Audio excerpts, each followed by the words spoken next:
আসসালামু আলাইকুম আরহামাতুল্লাহি অবারকাতু। আপনারা দেখছেন মফিদি মিডিয়া, সাথে আছি আমি মনসুরুল হক মফিদি।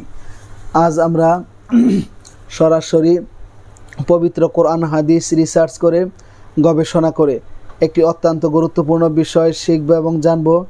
এই দোয়াটি আপনারা এই নিয়মে পড়ুন, ইনশাআল্লাহ আল্লাহ তাআলা আপনাদের রিজিকের দরজা খুলে দিবেন, মনের সকল আশা পূরণ হয়ে যাবে এবং ঋণ থাকলে আল্লাহ তাআলা পরিশোধ করার তৌফিক দান করে দিবে ইনশাআল্লাহ। ঠিক আছে, তো আপনারা একটু কষ্ট করে ধৈর্যের সাথে ভিডিওটি দেখতে থাকুন। তাহলে আমলটি খুব সহজে আপনারা শিখতে পারবেন।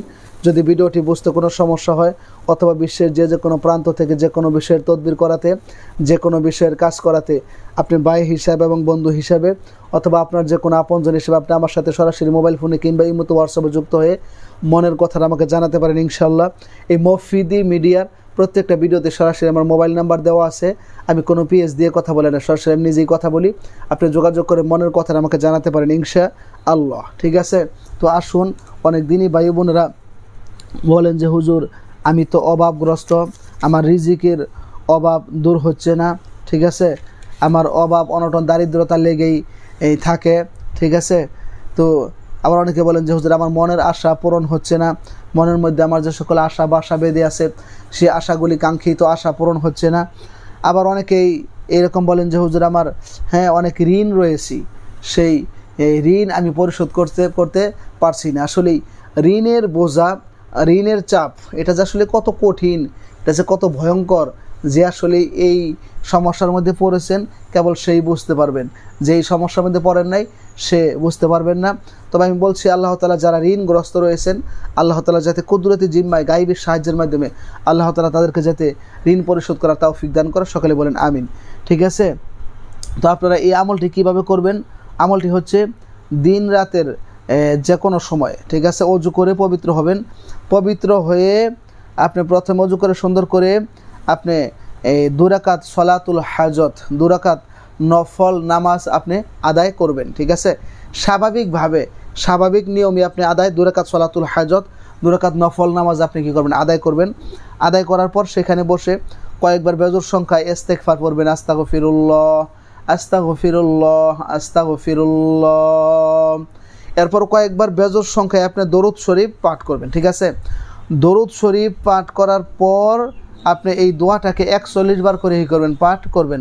দোয়াটি হচ্ছে ইয়া ওয়াহাবু, ইয়া ওয়াহাবু, ইয়া ওয়াহাবু, ইয়া ওয়াহাবু। ইয়া ওয়াহাবু এই শব্দটি কে না বলতে পারবে? সবাই বলতে পারবে।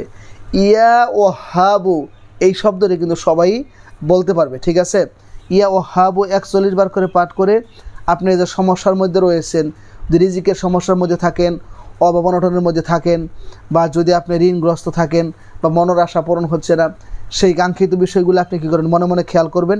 এই আমলটি আপনি বেশ কিছুদিন করার জন্য কী করবেন? চেষ্টা করবেন। শেষে আবার কয়েকবার দরুদ শরীফ পড়বেন, পড়ে চাইলে আপনি হাত তুলে কী করতে পারবেন? মোনাজাত করতে পারবেন। ঠিক আছে, এটি হচ্ছে একটি বিষয়। আরেকটি বিষয় হচ্ছে যে আপনি রাস্তা দিয়ে চলতে ফিরতে যদি আপনি স্বাভাবিকভাবে শরীর যদি পবিত্র থাকে, আপনি রাস্তা দিয়ে চলতে ফিরতেও কিন্তু এই দোয়াটি বেশি বেশি পাঠ করতে পারবেন।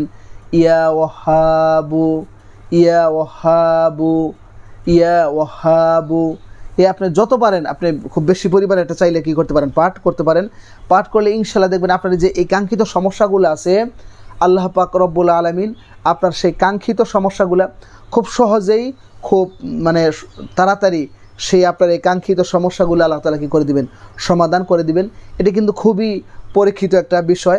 আপনি আমল করলেই আপনি বিষয়টি খুব সহজে উপলব্ধি করতে পারবেন যে আপনি আসলে মূলত কত তাড়াতাড়ি দ্রুত আপনি ফলাফল পেয়েছেন। ঠিক আছে, তো ভিডিওটি আপনারা খুব বেশি পরিমাণে শেয়ার করে দিবেন, যাতে আপনার আরেক দিনই ভাই বোনেরা তারাও যাতে দেখে উপকৃত হতে পারে এবং তারাও যাতে ভালো ফলাফল পেতে পারে। এবং অবশ্যই কষ্ট করে ভিডিওটি দেখে লাইক দিয়ে দিবেন এবং সুন্দর সুন্দর আমল সবসময়, সুন্দর সুন্দর তদবির পেতে এই মফিদি মিডিয়াকে সাবস্ক্রাইব করে রাখুন। তাহলে সবসময় প্রতিনিয়ত আপনারা আমার সকল ভিডিও এই চ্যানেলের মাধ্যমে আপনারা পেয়ে যাবেন ইনশাল্লাহ। তো সেই প্রত্যাশায় আজকের মতো এখানে বিদায় নিচ্ছি।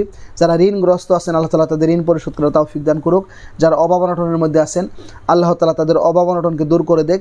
যাদের মনের আশা পূরণ হচ্ছে না আল্লাহ তাআলা আপনাদের কাঙ্ক্ষিত সেই মনের আশাকে পূর্ণ করে দেখ, সেই প্রত্যাশায় আসসালামু আলাইকুম ওয়া রাহমাতুল্লাহি ওয়া বারাকাতুহু।